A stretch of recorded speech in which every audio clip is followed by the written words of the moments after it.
ఇప్పుడు ఎలక్షన్ వస్తే YS Congress party ఎంత 175 సీట్లు గెలిచేంత అవకాశం ఈ రోజు ప్రజలు ఎదురు చూస్తా ఉన్నారు. చెప్పాలంటే మేము అడగకపోయినా కూడా ప్రజలు ఇవ్వడానికి సిద్ధంగా ఉన్నారు.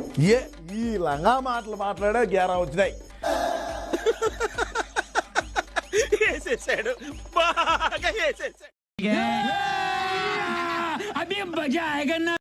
చంద్రబాబు నాయుడు గారు సీఎం గా, రాష్ట్ర ప్రభుత్వం, హోమ్ మినిస్టర్ అనిత గారు, డిప్యూటీ సీఎం పవన్ కళ్యాణ్ గారు అందరూ ఇప్పుడంతా గారులు అంటుంది కదా.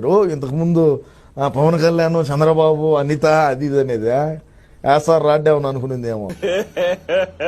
ఇంకోసారి అలా పౌడర్ ఏం పౌడర్ ఆమెది మూసి ఎక్కించారు. పౌడర్ ఎందుకు ఇంకా కండువ వేసుకుంటే ఆందిమే పౌడర్ ఉడికి కావాలి. పౌడర్ ఆంది ఇంక ఎక్కించాంది పూచి.